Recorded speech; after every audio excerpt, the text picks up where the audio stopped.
Hello everyone, welcome to my channel. I am Paniksha Bhardwaj. तो आज की लेक्चर में हम क्लास 8 की एसएसटी के हिस्ट्री का chapter number 10 that is India after independence. इससे पहले हमने देखा था क्या क्या स्ट्रगल जो था, क्या क्या मूवमेंट जो थी वो चलाई गई थी इंडिया के अंदर ताकि इंडिया को आज़ाद करवाया जा सके ब्रिटिश रूल से। अब इंडिया को आज़ादी मिल चुकी थी, लेकिन आज़ादी मिलने से पहले इंडिया जो था उसका पार्टीशन हो गया था। इंडिया दो नेशंस में डिवाइड हो गया था, एक इंडिया और दूसरा पाकिस्तान। ठीक है, तो वही यहाँ बोला जा रहा है a new and divided nation. मतलब क्या है यहाँ पे, एक नया और एक बटा हुआ देश। ठीक है, जब इंडिया को इंडिपेंडेंट मिली अगस्त 1947 में, इंडिया ने बहुत सारी प्रॉब्लम्स या चैलेंजेस जो थी उसको फेस किया था as a result of partition. जैसे ही पार्टीशन हुआ इंडिया का, 8 मिलियन लगभग 80 लाख रिफ्यूजीज जो थे वो कंट्री के अंदर आए थे, जिसको अब पाकिस्तान बोलते हैं। देखिए, पहले आज़ादी मिलने से पहले इंडिया एक पूरा बहुत बड़ा नेशन हुआ करता था। जैसे ही इंडिया की पार्टीशन होगी, इंडिया दो पार्ट्स में डिवाइड हो गया। एक हो गया आपका इंडिया, दूसरा हो गया आपका पाकिस्तान। अब जब पार्टीशन हुई ना, तो पाकिस्तान में जो लोग मुस्लिम्स थे वो सारे चले गए, और पाकिस्तान के अंदर जो हिंदू थे, सिख थे, वो सारे कहाँ आ गए? इंडिया के अंदर आ गए। मतलब ये बोल दिया गया कि जो लोग पाकिस्तान जाना चाहते हैं वो चले जाए, और जो पाकिस्तान से इंडिया आना चाहते हैं वो आ जाए। अब रिफ्यूजीज कौन थे यहाँ पे? रिफ्यूजीज वो लोग होते हैं जो अपनी कंट्री छोड़ के दूसरी कंट्री में चले जाते हैं। ठीक है, उनको रेफ्यूजीज बोलते हैं। अब ये जो लोग आए, रेफ्यूजीज जो आए, इनको घरों की ज़रूरत थी, जॉब्स की ज़रूरत थी। प्रॉब्लम ये था, एक और प्रॉब्लम था किसका? प्रिंसली स्टेट्स का। प्रिंसली स्टेट्स वो स्टेट्स होती हैं जहाँ पे राजाओं का रूल होता है। लगभग 500 से ज़्यादा थी। ऐसे अगर देखा जाए तो 565 कहीं पे आपको देखने को मिलेगा, कहीं 545 देखने को मिलेगा। इनका नंबर जो है एग्जैक्ट अभी तो हमारे पास नहीं है, तभी यहाँ पे इन्होंने बोला है लगभग प्रिंसली स्टेट जो थी वो 500 से ज़्यादा थी, और हर एक प्रिंसली स्टेट पे कोई राजा, कहीं पे कोई नवाब जो था वो रूल कर रहा था। Each of them had to be persuaded to join the new nation. और हर एक राजा को, हर एक महाराजा को, हर एक नवाब को मनाया जा रहा था कि वो क्या करे, नए नेशन को ज्वाइन कर दे। जैसे ही पार्टीशन हुआ ना, तो जितनी भी प्रिंसली स्टेट्स थी वो, मतलब जितनी नहीं, कुछ जो थी वो तो इंडिया के साथ ज्वाइन होगी, कुछ जो थी वो पाकिस्तान के साथ ज्वाइन होगी। और लेकिन जो कुछ थी ना, ना ही वो इंडिया के साथ ज्वाइन होना चाह रही थी, ना ही वो पाकिस्तान के साथ ज्वाइन होना चाह रही थी। फिर इंस्ट्रूमेंट ऑफ एसेशन जो था वो साइन करवाया गया था। ये जो है ये अभी आपको नहीं है, बस आप इतना सोच लीजिए, इतना समझ लीजिए कि कुछ प्रिंसली स्टेट जो थी वो नहीं मान रही थी, ना ही इंडिया के साथ ज्वाइन होने के लिए, ना ही पाकिस्तान के लिए के साथ ज्वाइन होने के लिए। जो प्रॉब्लम्स थी रेफ्यूजीज़ की और प्रिंसली स्टेट्स की, वो बहुत ज़्यादा इमिडिएटली एड्रेस करी गई। लॉन्गर टर्म के अंदर जो न्यू नेशन था उसने एक अडॉप्ट किया पॉलिटिकल सिस्टम को, जो कि अच्छे से अच्छा, और एक्सपेक्टेशन जो थी पॉपुलेशन की उसको सर्व करने के लिए एक पॉलिटिकल सिस्टम जो था वो अडॉप्ट किया गया। अब ये देखिए पिक्चर फिगर 1 यहाँ पे आपको दिया हुआ है। ये देखिए कितनी ज़्यादा भीड़ भाड़ जो है वो यहाँ देखने को मिल रहा है। तो यहाँ पे बोला क्या जा रहा है, महात्मा गांधी की जो अस्थियाँ थी उसको इमर्स्ड किया जा रहा है इलाहाबाद के अंदर 1948 में। तो अभी तो इंडिपेंडेंस को मिले 6 महीने भी नहीं हुए थे, तो नेशन जो था वो पूरा जो था मॉर्निंग, मतलब सदमे में चला गया, शोक में चला गया। 30 जनवरी 1948 में महात्मा गांधी जो थे उनकी असैसिनेशन किया हो गई थी एक फैनेटिक नथुराम गोडसे के द्वारा। असैसिनेशन यानी कि उनको मार दिया गया था, बिकॉज नथुराम गोडसे जो थे वो बहुत ही ज़्यादा डिसएग्री थे गांधी जी की कन्विक्शन से। क्योंकि गांधी जी कहते थे हिंदू और मुस्लिम जो है वो एक साथ पीसफुली जो है वो इकट्ठे रह सकते हैं, लेकिन नाथूराम गोडसे जो था वो इस चीज़ को नहीं मानता था। वो कहता था कि गांधी जी जो है वो गलत बोलते हैं, हिंदू मुस्लिम कभी भी साथ नहीं रह सकते हैं। उस शाम नेशन जो था वो शोक में चला गया, और वो मतलब बिल्कुल ऐसे शॉक हो गया। और जब जवाहरलाल नेहरू ने एक स्टेटमेंट दिया ऑल इंडिया रेडियो के ऊपर, उस समय पे टीवी वगैरह तो नहीं होते थे, रेडियो पे ही न्यूज़ वगैरह सुनाई जाती थी। उन्होंने बोला, फ्रेंड्स एंड कॉमरेड्स, दोस्तों और साथियों, लाइट जो है वो हमारी ज़िंदगी से, रोशनी जो है वो हमारी ज़िंदगी से चली गई है, और हर जगह अंधेरा ही अंधेरा है। हमारे बिलव्ड लीडर जो थे, जिनको फादर ऑफ नेशन बोला जाता है, वो अब नहीं रहे। ठीक है, यहाँ पे ये बताया गया है। इंडिया की पॉपुलेशन जो थी 1947 में बहुत ज़्यादा थी, ऑलमोस्ट 345 मिलियन जो थे। देखिए, 1 मिलियन में 10 लाख होते हैं, तो 345 मिलियन कितना ज़्यादा नंबर है। तो इतनी ज़्यादा पॉपुलेशन थी 1947 में, और वो भी डिवाइडेड हो चुकी थी। There was division between, division किसके बीच में हो गई थी? High caste and low caste के बीच में, हिंदू मेजॉरिटी कम्युनिटी के बीच में, और दूसरे धर्मों के लोगों के बीच में। सिटीजन जो थे इतनी बड़ी लैंड के वो डिफरेंट डिफरेंट लैंग्वेजेस बोलते थे, डिफरेंट तरह के कपड़े पहनते थे, डिफरेंट तरह का खाना खाते थे और डिफरेंट डिफरेंट तरह के काम जो थे वो करते थे। फिर किस तरीके से ये सारे डिफरेंट डिफरेंट तरह के लोग जो थे वो एक ही नेशन स्टेट के अंदर इकट्ठे रह सकते थे, ये एक तरह का क्वेश्चन जो था वो इसमें पूछा गया था। जो प्रॉब्लम थी एकता की, यूनिटी की, वो एक और प्रॉब्लम को ऐड कर रहा था, और वो प्रॉब्लम क्या थी? Problem of development. ठीक है, मतलब अभी हमने पढ़ा कि डिफरेंट डिफरेंट तरह के लोग जो थे वो इस नेशन के अंदर रह रहे थे, तो इतने अलग अलग तरह के लोग जो हैं जब वो एक साथ एक देश में कैसे रह सकते हैं, ये एक तरह का क्वेश्चन जो था वो डेवलप हो चुका था। तो यूनिटी के क्वेश्चन के साथ साथ दूसरा क्वेश्चन जो इमर्ज हुआ या ऐड किया गया वो था कि डेवलपमेंट कैसे होगी नेशन की। इंडिपेंडेंस के टाइम पे जो मेजोरिटी थी इंडियंस की, वो ज़्यादातर गांव में रहने वाली थी। फार्मर्स और पीजेंट जो थे वो पूरी तरह से मानसून के ऊपर डिपेंड थे, क्योंकि मानसून अगर अच्छा होगा, बारिश अच्छी होगी, तो एग्रीकल्चर भी अच्छा होगा, और एग्रीकल्चर अच्छा होगा तो उनको पैसा मिलेगा। So did the non farm sector of the rural economy. Non farm sector कौन सा हो गया? जैसे व्यूवर्स हो गए, ठीक है, जो एग्रीकल्चर से रिलेट नहीं होगा, लोहार हो गए, या फिर और कोई कारपेंटर्स हो गए, बार्बर्स हो गए, और कोई प्रोफेशन के लोग। तो क्या बोला गया है, जो रूरल नॉन फॉर्म सेक्टर के लोग थे रूरल इकोनॉमी के, अगर क्रॉप्स फेल्ड हो जाती, बार्बर्स हो गया, कारपेंटर्स हो गया, वीवर्स हो गया, ये दूसरी सर्विस के ग्रुप्स के लोग जो थे would not get paid for their service either, और उनको भी उनकी सर्विस से रिलेटेड पैसा जो था वो नहीं मिल पाता। सिटीज़ के अंदर फैक्ट्री वर्कर्स जो थे वो क्राउडेड स्लम्स में, झोपड़पट्टे, मतलब जहाँ पे बहुत ही भीड़ भाड़ ज़्यादा होती थी, उस वाले इलाके में रहते थे, और उनके पास एजुकेशन भी बहुत कम होता था, और हेल्थ केयर फैसिलिटीज़ भी उनके पास बहुत कम थी। क्लियरली जो नया नेशन था had to lift it masses out of poverty, उसको अपने देश को, नए नेशन ने अपने देश को गरीबी से बाहर निकालना था। किस तरीके से? प्रोडक्टिविटी ऑफ एग्रीकल्चर को इंक्रीज करके, new new job creating industries को डेवलप करके। प्रोडक्टिविटी ऑफ एग्रीकल्चर का मतलब ये है कि कम ज़मीन के ऊपर ज़्यादा से ज़्यादा एग्रीकल्चर करना। ठीक है, तो जब ज़्यादा से ज़्यादा एग्रीकल्चर होगी, एग्रीकल्चर बाहर जाएगा, मतलब क्रॉप्स वगैरह जो होंगी उसको हम बाहर बेच सकते हैं, और उसके बाद फिर हम ज़्यादा से ज़्यादा पैसा अर्न कर सकते हैं। और दूसरा क्या है, न्यू न्यू जॉब्स जो हैं वो क्रिएट की जाएँ, जैसे कि इंडस्ट्री सेटअप की जाएँ, और ऐसी इंडस्ट्री सेटअप की जाए जहाँ पे लोग जो हैं वो ज़्यादा से ज़्यादा जॉब्स उनको मिल सके। यूनिटी और डेवलपमेंट जो है वो साथ ही साथ क्या होंगी? डेवलप होंगी। ठीक है, अगर एकता होगी, यूनिटी होगी, तभी हमारा देश जो है वो डेवलप करेगा। ठीक है, तो ये दोनों चीज़ें जो है वो साथ साथ ही चलेंगी। If the division between different sections of India were not heal, अगर ये जो डिवीजन हो रही है, ठीक है, कि वो अलग खाते हैं, वो अलग पीते हैं, वो अलग रिलीजन को मानते हैं, वो अलग तरह के कपड़े पहनते हैं, तो अगर इस डिवीजन को रोका नहीं जाएगा, इंडिया के अंदर इस डिवीजन को रोका नहीं जाएगा, तो क्या होगा? रिजल्ट क्या होगा? वायलेंस एंड कॉस्टली कन्फ्लिक्ट्स, मतलब बहुत खतरनाक वाले हिंसा होगी, लड़ाई झगड़े होंगे, हाई कास्ट जो है वो लो कास्ट के साथ झगड़ा करेगी, हिंदू और मुस्लिम्स का झगड़ा चलेगा, और भी बहुत तरह की प्रॉब्लम जो है वो देखने को मिलेंगी। एट द सेम टाइम, उसी समय पे जो फ्रूट्स हैं इकोनॉमिक डेवलपमेंट के, वो नहीं पहुंच पाएंगे पॉपुलेशन तक। कहने का यहाँ पे फ्रूट्स क्या है, यहाँ पे फल फ्रूट्स नहीं है, मतलब जो इकोनॉमिक डेवलपमेंट का जो रिजल्ट होगा वो इंडिया की मास पॉपुलेशन तक नहीं पहुंच पाएगा, अगर इसी तरह के कन्फ्लिक्ट्स जो हैं वो चलते रहेंगे। और नई नई तरह की क्या होंगी? डिविजन्स देखने को मिलेंगी, जैसे कि रिच और पुअर की। ठीक है, देश जो है वो अमीर और गरीबी में बढ़ जाएगा, सिटीज़ और कंट्री साइड्स में डिवीजन होना शुरू हो जाएगी। इंडिया के रीजन्स जो कि प्रॉस्पेरियस होंगे और वो रीजन्स जो कि प्रॉस्पेरियस नहीं कर रहे होंगे, उनके बीच में डिवीजन होना शुरू हो जाएगी। ठीक है, प्रॉस्पेरियस मतलब वेल्थ से रिलेटेड बोल सकते हो, एजुकेशन से रिलेटेड बोल सकते हो, हेल्थ से रिलेटेड बोल सकते हो, मतलब किसी भी तरह की डिवीजन जो है वो देखने को मिल सकती है, अगर इसके पीछे एक अच्छा पॉलिटिकल सिस्टम अडॉप्ट ना किया जाए, तो इस तरह की डिवीजन जो है वो बहुत तरह की प्रॉब्लम जो है वो क्रिएट कर सकती है। अब एक नया कॉन्स्टिट्यूशन जो था वो इंडिया के लिए लिखा गया। दिसंबर 1946 और 1949 के बीच का जो समय था, 300 इंडियन जो थे उन्होंने एक मीटिंग अरेंज की, ताकि वो कंट्री के पॉलिटिकल फ्यूचर को क्या कर सके? डिस्कस कर सके। मीटिंग जो थी इस कॉन्स्टिट्यूटेंट असेंबली की, वो न्यू दिल्ली के अंदर हेल्ड की गई, बट जो पार्टिसिपेंट्स थे वो इंडिया के पूरे वर्ल्ड के, सॉरी नॉट वर्ल्ड, इंडिया के डिफरेंट डिफरेंट पार्ट से आए थे, और डिफरेंट डिफरेंट पॉलिटिकल पार्टी से बिलोंग करते थे। ठीक है, हमने पढ़ा था इंडियन नेशनल कांग्रेस थी, मुस्लिम लीग थी, और भी बहुत सारी पॉलिटिकल पार्टीज थी, इंडिपेंडेंस से पहले और इंडिपेंडेंस होने मिलने के बाद भी बहुत सारी पॉलिटिकल पार्टीज थी। ठीक है, फिर उसके बाद क्या बोला गया कि ये जो डिस्कशन थी, ये डिस्कशन जो थी ये किस लिए की जा रही थी, मीटिंग्स क्यों कंडक्ट करवाई जाती थी? ताकि इंडियन कॉन्स्टिट्यूशन को फ्रेम किया जा सके, और जो जिसको इफेक्ट में लाया गया 26 जनवरी 1950। मतलब कहने का ये है यहाँ पे कि आपका कॉन्स्टिट्यूशन जो था वो लगभग कब बन के तैयार हो गया था, 26 नवंबर 1949 में वो बन के तैयार हो गया था।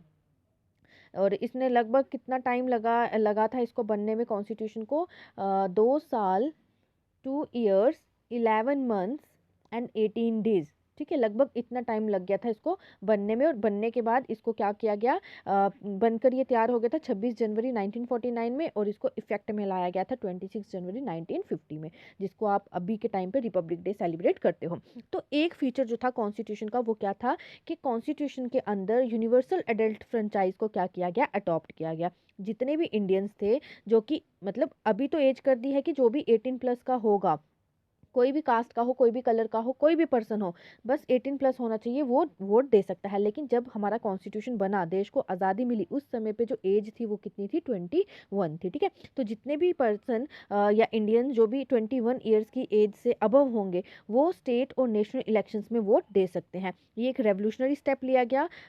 For never before had Indians been allowed to choose their own leaders. इससे पहले कभी भी इंडियंस को ये अलो नहीं था कि वो अपना लीडर जो है वो चुन सकते हैं। दूसरी कंट्रीज़ में जैसे कि यूनाइटेड किंगडम हो गया या फिर यूनाइटेड स्टेट हो गया, यहाँ पे जो राइट था वो डिफरेंट डिफरेंट स्टेजेस के अंदर लोगों को प्रोवाइड किया गया था। कहने का मतलब यहाँ पे क्या है कि फर्स्ट ओनली पहले जब राइट देने का अधिकार, सॉरी वोट देने का अधिकार दिया गया, तो वहाँ पे सिर्फ आदमियों को अधिकार दिया गया था। लेकिन कौन से आदमी? जिनके पास प्रॉपर्टी थी, सिर्फ वही वोट दे सकते थे। उसके बाद वो आदमी जो कि थोड़े बहुत पढ़े लिखे थे उनको ऐड किया गया। देन उसके बाद वर्किंग क्लास के मैन, उन्होंने बहुत स्ट्रगल किया, फिर वर्किंग क्लास के मेंस को भी वोट देने का अधिकार मिला। और फाइनली एक बहुत बड़ा स्ट्रगल हुआ था, उस स्ट्रगल के बाद अमेरिकन और ब्रिटिश वुमेन जो थी उनको भी वोट देने का अधिकार मिल गया था। दूसरी तरफ अगर हम देखें, सून आफ्टर इंडिपेंडेंस मिलने के बाद ही इंडिया जो था उसने क्या कर दिया, वोट देने का राइट जो था वो सभी सिटीजन्स को दे दिया, चाहे वो कोई भी जेंडर का हो, क्लास का हो, या फिर उसके पास एजुकेशन हो या ना हो। कोई भी इंडियन होगा वो बस 18, उस समय पे तो 21 था, ठीक है, अभी 18+ हो गया है, लेकिन उस समय पे 21 था। तो कोई भी पर्सन जो 21 ईयर्स की एज का है उसके पास राइट है कि वो क्या कर सकता है, वोट दे सकता है। तो यहाँ पे एक और चीज़ मैं बता दूँ, यहाँ पे हमने देखा था फ्रेंचाइज का मतलब होता है वोट देने का अधिकार। बहुत बार बता चुकी हूँ, एक बार फिर से इसको मैंने बता दिया आपको। अब देखिए यहाँ पे क्या है, यहाँ पे ये देखिए, ये पंडित जवाहरलाल नेहरू जी खड़े हैं। ये क्या कर रहे हैं यहाँ पे, introducing the resolution that outline the objectives of the constitution. ये लोगों को बता रहे हैं कि किस तरीके से कॉन्स्टिट्यूशन जो है वो फ्रेम किया जाएगा। पहला हमने फीचर देख लिया कॉन्स्टिट्यूशन का, वो क्या था कि कॉन्स्टिट्यूशन जो है वो अधिकार देता है कि सभी को, जो भी 21+ की उम्र के लोग थे उस समय पे, उनको राइट देने का, सॉरी वोट देने का राइट था। अभी वो एज 21 से 18+ हो गई है। सेकंड फीचर जो है कॉन्स्टिट्यूशन का वो ये था कि equality before the law to all citizens.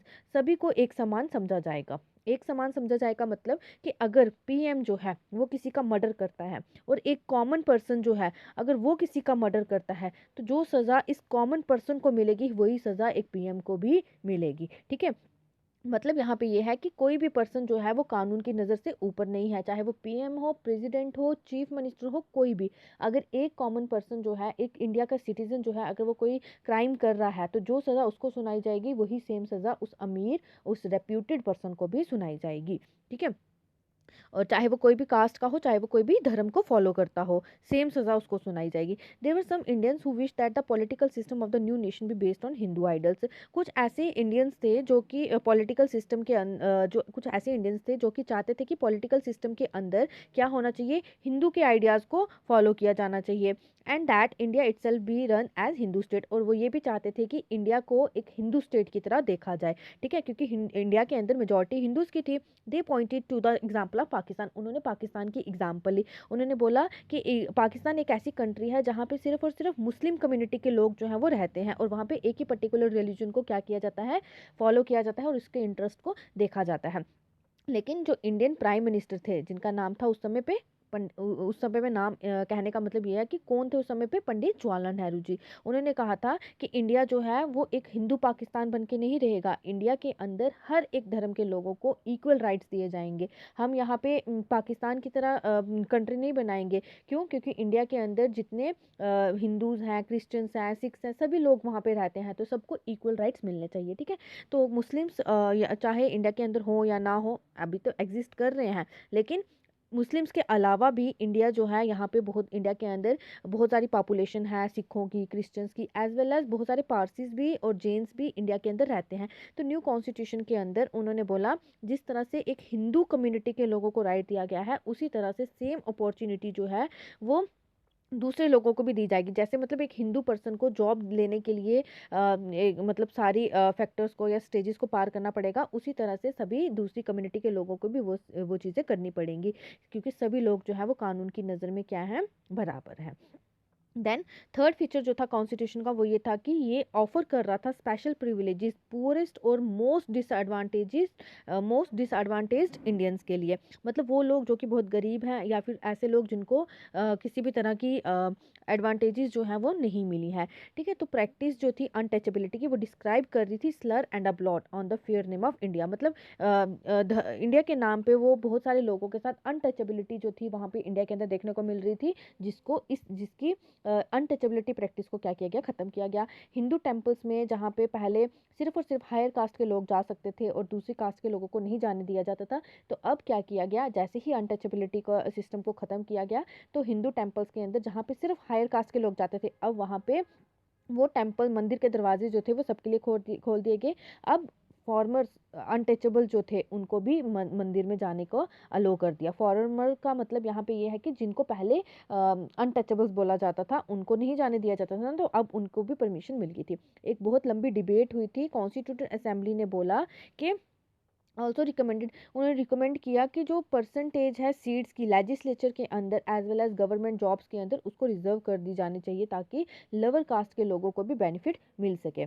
ठीक है, मतलब ये मानना था कि लोअर कास्ट के लोगों को बहुत ही ज़्यादा क्या किया है, बहुत ही ज़्यादा प्रॉब्लम फेस करनी पड़ी है। तो अब इन लोअर कास्ट के लोगों को या लो कास्ट के लोगों को रिजर्वेशन मिलनी चाहिए, ताकि ये भी दूसरे हायर कास्ट के लोगों के साथ क्या कर सके, इक्वली पहुंच सके उनके साथ। ठीक है, आगे क्या बोला जा रहा है, ये भी आर्ग्यू किया गया बाइस कुछ अनटचेबल्स के द्वारा, जैसे हरिजन हो गए, candidates did not have good enough grades to get into the prestigious Indian administrative service.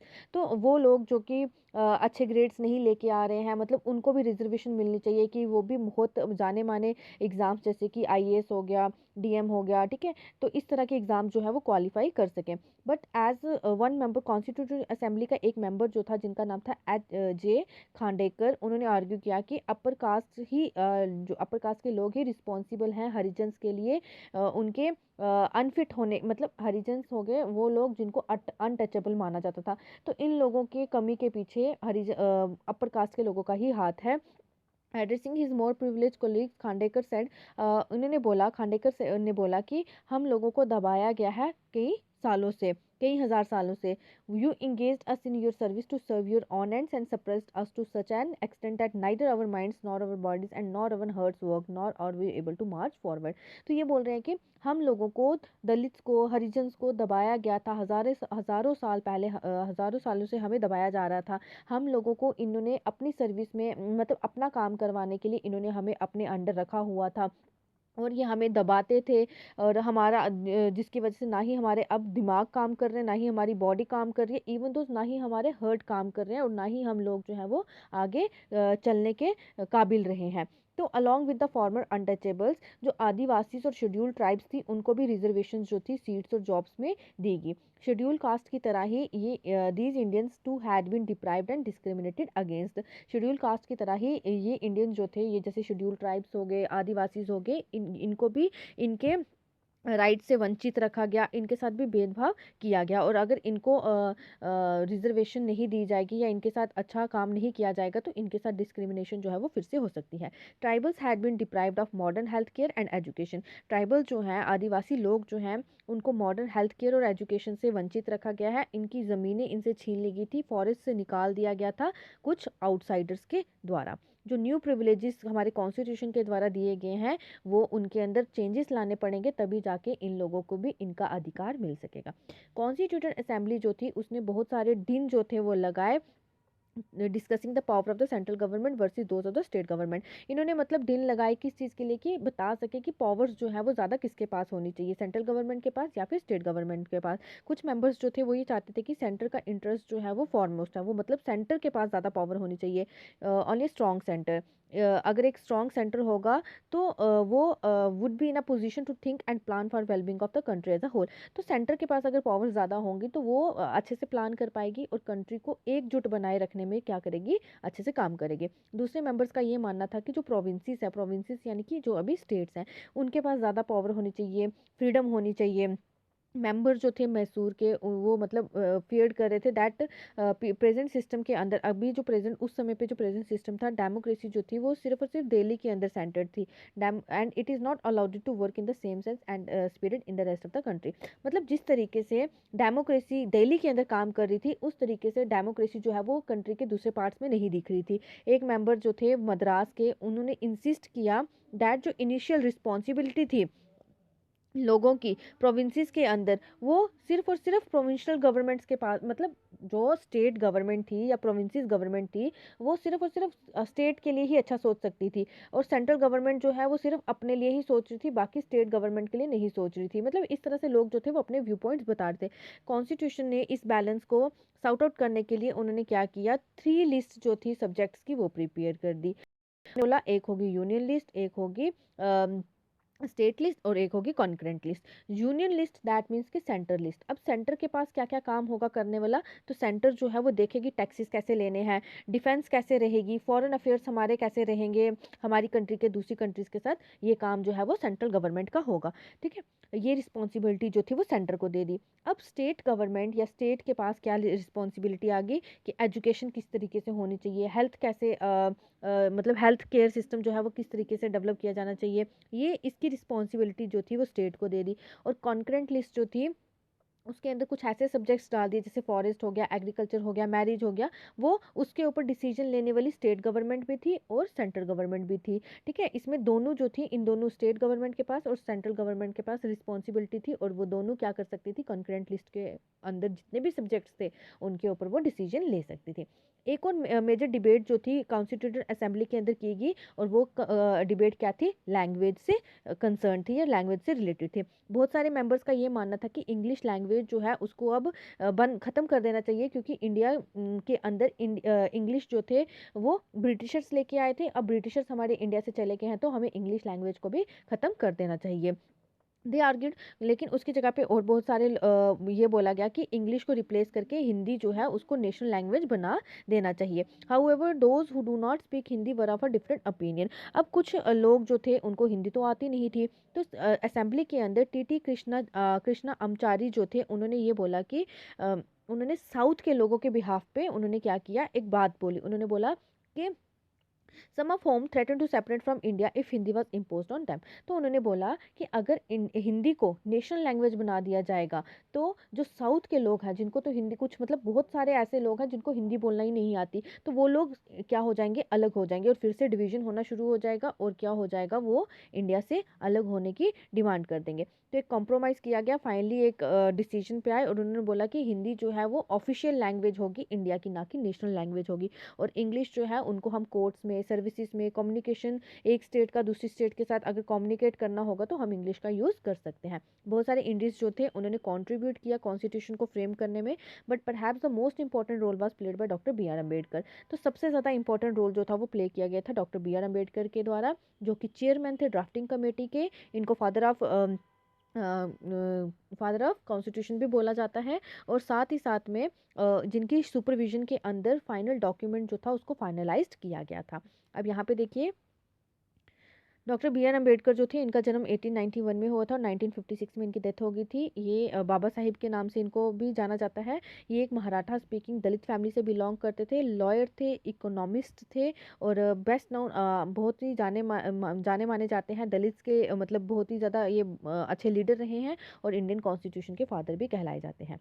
अब यहाँ पे देखिए क्या बोला जा रहा है, इनकी फाइनल स्पीच के अंदर in his final speech to the constituent assembly, इनकी फाइनल स्पीच जो इन्होंने कॉन्स्टिट्यूंट असेंबली के अंदर दी थी, डॉक्टर बी आर अम्बेडकर जो थे उन्होंने बोला था पॉलिटिकल डेमोक्रेसी जो है उसके साथ साथ इकोनॉमिक और सोशल डेमोक्रेसी भी होनी चाहिए। देखिए यहाँ पे इस लाइन को बोलने का मतलब क्या था कि पॉलिटिकल राइट्स तो मिल गए लेकिन इकोनॉमिक और सोशल राइट्स भी तो मिलने चाहिए। सिर्फ राइट टू वोट देने से ही हम इनइक्वालिटीज़ को सोसाइटी के अंदर से नहीं ख़त्म कर सकते हैं या फिर ऑटोमेटिकली ये ख़त्म नहीं होंगी। जैसे कि रिच और पुअर की जो डिफरेंस है या इनइक्वालिटी है वो नहीं खत्म होगी, अपर और लोअर कास्ट के बीच में जो डिफरेंस है वो भी नहीं खत्म होगा। नए कॉन्स्टिट्यूशन के साथ साथ इन्होंने बोला कि going to enter into a life of contradiction, अब हम जो है वो एक कॉन्ट्राडिक्टरी लाइफ में एंटर करने जा रहे हैं। पॉलिटिक्स के अंदर we will have equality, politics के अंदर तो हमें इक्वालिटी मिल गई है लेकिन सोशल और इकोनॉमिक लाइफ के अंदर अभी भी हम क्या है, अनइक्वल है या इनइक्वालिटी है। Politics we will be recognise the principle of one man one vote and one value. Political system के अंदर एक प्रिंसिपल जो है उसको रिकॉग्नाइज किया जा रहा है कि एक आदमी होगा, उसका एक वोट होगा और उसकी एक ही वैल्यू होगी। ये चीज़ तो हमें उन्होंने बोली और ये चीज़ जो है क्या वो प्रैक्टिकली भी फॉलो की जा रही है कि ये चीज़ बोला गया था एक आदमी होगा, एक वोट होगा और एक ही उस आदमी के वोट की वैल्यू होगी। लेकिन सोशल और इकोनॉमिक लाइफ के अंदर reason of our social and economic sector, जो रीज़न है हमारे सोशल इकोनॉमिक सेक्टर का, वो इस चीज़ को डिनाई करता है कि one man and one value, क्योंकि हमें बहुत ही ज़्यादा डिफरेंसेस देखने को मिलते हैं रिच और पुअर के बीच में, upper caste and higher caste के बीच में। तो अगर आपने कॉन्स्टिट्यूशन ने अगर ये चीज़ बोली है कि एक आदमी होगा, एक वोट होगा, उसका एक वोट होगा और उस एक वोट की एक वैल्यू होगी, अगर ये सिस्टम पॉलिटिकल के अंदर फॉलो किया जा रहा है तो सेम सिस्टम सोशल और इकोनॉमिक सिस्टम के अंदर भी फॉलो किया जाना चाहिए। तब हम कहेंगे कि हमें इक्वली जो है वो ट्रीट किया जा रहा है सोसाइटी के अंदर। अब नेक्स्ट आता है how were states to be formed, किस तरीके से स्टेट्स जो थी वो बनी थी। तो ये हम नेक्स्ट वीडियो में देखेंगे। यहाँ तक वीडियो कैसा लगा ज़रूर बताएं, अच्छा लगा तो वीडियो को लाइक करें, दोस्तों के साथ शेयर करें एंड चैनल को सब्सक्राइब करना ना भूलें। Thank you and have a wonderful day.